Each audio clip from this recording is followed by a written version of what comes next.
Hello everyone, welcome to bio hub.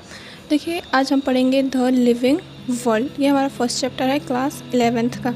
यहाँ से यहाँ तक जो पैरा है उसमें कुछ नहीं दिया है, सिर्फ यही दिया है कि लिविंग क्या होता है, हमको लिविंग चीज़ कहाँ मिल सकती है, कहाँ ये सब पाए जाते हैं, और कुछ नहीं। इसमें से एग्जाम में कुछ नहीं आएगा, ना बोर्ड में आएगा ना नीट में आएगा। स्टार्टिंग हमारी चैप्टर की मेन स्टार्टिंग कहाँ से होती है? इस पैरा से होती है। What is living. यहाँ पे दिया है कि वो लिविंग को डिफाइन करने का ट्राई कर रहे हैं। लिविंग कन्वेंशनली एक डिस्ट्रिक्ट कैरेक्टरिस्टिक है जो एक ऑर्गेनिज्म शो करता है, जैसे ग्रोथ हो गया, रिप्रोडक्शन हो गया, ये सारी चीज़ें, इन्वायरमेंट को सेंस करना हो गया। ठीक है, अब यहाँ ये बोल रहे हैं ऑल लिविंग ऑर्गेनिजम्स को, सबको पता है जितने भी लिविंग ऑर्गेनिजम्स हैं वो ग्रो करते हैं। वो कैसे ग्रो करते हैं? अपना मास इंक्रीज करेंगे, नंबर ऑफ इंडिविजुअल और कुछ कैरेक्टरिस्टिक्स हैं वो।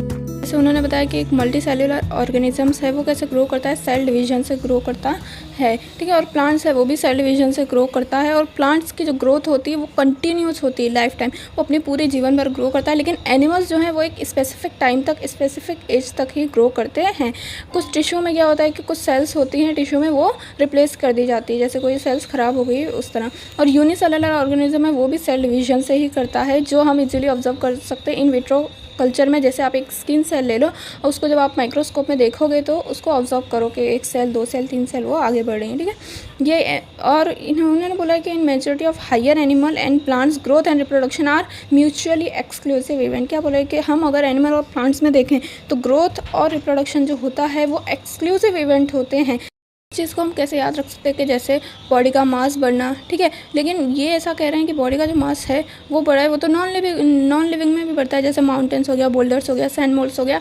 मैं एग्जांपल आपको देती हूँ। जैसे ये लोग बोल रहे हैं कि एक सैंड का पहाड़ है, ठीक है, अब धीरे धीरे उसमें भी और सैंड आएगा और वो छोटे से थोड़ा ऊँचा पहाड़ हो जाएगा, तो इसमें भी क्या हो रहा है, मास बढ़ रहा है। कोई लॉजिक नहीं है बाद में, पर हमें पढ़ना पड़ेगा, क्या करें। तो इनका कहने का मतलब यही है कि जो ग्रोथ है वो तो नॉन लिविंग भी शो करते हैं। तो ग्रोथ को इन लोगों ने डिफाइनिंग, जो नॉन लिविंग शो ना करे, लिविंग शो करे, उसे हम क्या बोलते हैं? डिफाइनिंग प्रॉपर्टी बोलेंगे। इसीलिए जो ग्रोथ है, रिप्रोडक्शन है, उसे हम क्या बोलते हैं? कैरेक्टरिस्टिक प्रॉपर्टी बोलते हैं लिविंग ऑर्गेनिज्म की। जैसे एग्जांपल ले लो, मल्टी सेल्यूलर ऑर्गेनिज्म है वो रिप्रोडक्शन से अपना प्रोजेनी बनाते हैं, आगे बढ़ते हैं। ठीक है, सेम वैसे यूनिसेल्यूलर हैं वो भी बहुत सारे मीन से करते हैं। जैसे फंगी है वो मल्टीप्लाई करता है, स्प्रेड करता है पूरे में। ठीक है, मिलियंस ऑफ असेक्सुअल स्पोर बनाता है। लोअर ऑर्गेनिज्म जैसे ईस्ट हो गया, हाइड्रा हो गया, वो कैसे करते हैं? बर्डिंग से करते हैं। प्लेनेरिया, फ्लैटवर्म जो हो गए उनको भी हम ऑब्जर्व कर सकते हैं, वो ट्रू रीजनरेशन करते हैं, फ्रेगमेंटेशन से भी करते हैं। यही सब लिखा है। जो फंजाई है वो फिलामेंटस आल्गे, तो वो प्रोटोनेमा, मोस, ये सब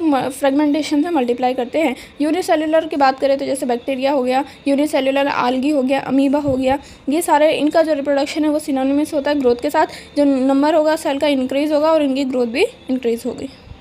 अब देखिए, इन्होंने यहाँ बोला था कि रिप्रोडक्शन जो है वो एक कैरेक्टरिस्टिक है लिविंग ऑर्गेनिजम्स का, डिफाइनिंग प्रॉपर्टी नहीं है। वो क्यों नहीं है? क्योंकि ये बोल रहे हैं कि बहुत सारे ऑर्गेनिजम्स हैं जो रिप्रोड्यूस नहीं करते। जैसे म्यूज़ जो हैं वो स्टेराइल होते हैं, वर्कर बीज स्टेराइल होती है, कुछ ह्यूमन होते हैं जो इनफर्टाइल होते हैं। म्यूज़ क्या होते हैं? गधे और घोड़े को मिला के उनका जो खच्चर बनता है उसे हम क्या बोलते हैं? म्यूज़ बोलते हैं। ठीक है, वर्कर बीज होते हैं वो भी रिप्रोडक्शन नहीं करते। इनफर्टाइल ह्यूमन कपल, वो भी हम जानते हैं कि हमारी सोसाइटी में काफ़ी लोग हैं ऐसे। ठीक है, तो इसीलिए हम जो रिप्रोडक्शन है उसको हम डिफाइनिंग कैरेक्टरिस्टिक नहीं मानते हैं। अब ये बोल रहे हैं कि दूसरा एक और कैरेक्टरिस्टिक है, वो क्या है? मेटाबॉलिज्म। मेटाबॉलिज्म को भी यही बोल रहे हैं कि ह्यूमन का जो है फंक्शन, जो भी वो सब कुछ कर रहा है वो किसकी वजह से हो रहा है? मेटाबॉलिज्म की वजह से हो रहा है। बॉडी में जितने भी केमिकल रिएक्शंस हो रहे हैं वो सब क्या है? मेटाबॉलिक हैं। ठीक है, अब ये बोल रहा है कि नॉन लिविंग ऑब्जेक्ट जो होते हैं वो भी क्या करते हैं? मेटाबॉलिज्म दिखाते हैं। कैसे दिखाते हैं? जैसे इन्होंने लिया एक एग्जांपल लिया इन विट्रो का, उसमें इन्होंने बोला कि वो तो ना तो नॉन लिविंग है ना ही लिविंग है, वो बीच में है, और फिर भी वो मेटाबॉलिज्म शो कर रहा है। तो इसीलिए मेटाबॉलिज्म को हम क्या है? इसको डिफाइनिंग प्रॉपर्टी नहीं मानते, कैरेक्टरिस्टिक प्रॉपर्टी है। यहाँ पे इन्होंने कहा है कि कॉन्शियसनेस भी क्या होता है? डिफाइनिंग प्रॉपर्टी होता है। क्यों बोला इन्होंने? क्योंकि ये एक यूनिक फीचर है हम ऑल लिविंग ऑर्गेनिजम्स के अंदर कि वो अपने इन्वायरमेंट को क्या करते हैं? सेंस कर सकते हैं, उसको रिस्पॉन्ड देते हैं। ठीक है, चाहे वो फिजिकल हो या एक्सटर्नल हो। एक्सटर्नल फैक्टर जैसे वाटर, टेम्परेचर, ठीक है, पॉल्यूटेंट्स हो गया, ये सारे जो भी हैं, प्रोकैरियोटिक एनिमल्स हो गया, वो कॉम्प्लेक्स है, यूकैरियोटिक उनसे ज़्यादा। ठीक है, इन्वायरमेंट को सेंस करने के लिए फोटोपीरियोडिज्म हो गया जो अफेक्ट करता है सीजनल ब्रीडर्स को, प्लांट्स और एनिमल्स दोनों को। ठीक है, तो इसलिए इन्होंने क्या कहा कि कॉन्शियसनेस जो है वो डिफाइनिंग प्रॉपर्टी बन जाता है। और यहाँ पे इन्होंने ये दिया है कि ह्यूमन के बारे में अगर हम जानते हैं और ज़्यादा डिफिकल्ट हो जाता है उनके लिविंग स्टेट को जानने के लिए। तो यहाँ से यहाँ तक कुछ कोई काम का नहीं, पढ़ने की कोई ज़रूरत नहीं है, यहाँ से क्वेश्चन नहीं आएंगे।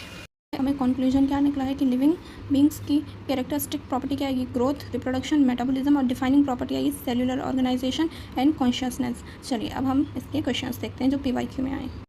चलिए हमारे उस पैरा से हम क्वेश्चन देखते हैं। फर्स्ट क्वेश्चन क्या कह रहा है, which of the following aspects is an exclusive characteristics of living things. ये हम पढ़ चुके हैं क्या है कि इवेंट जो हमारी मेमोरी रह जाती है वो कॉन्शियसनेस मेनली, तो perception of events happening in the environment and there memory. का आंसर क्या आ जाएगा सी। अब देखिए एनसीईआरटी में तो ऐसा कुछ दिया नहीं है, ये लोग क्या करते हैं सेम है वही चीज़ लेकिन लैंग्वेज चेंज कर देते हैं। मेन सारा खेल किसका है, लैंग्वेज का, तो आपको लैंग्वेज समझनी पड़ेगी।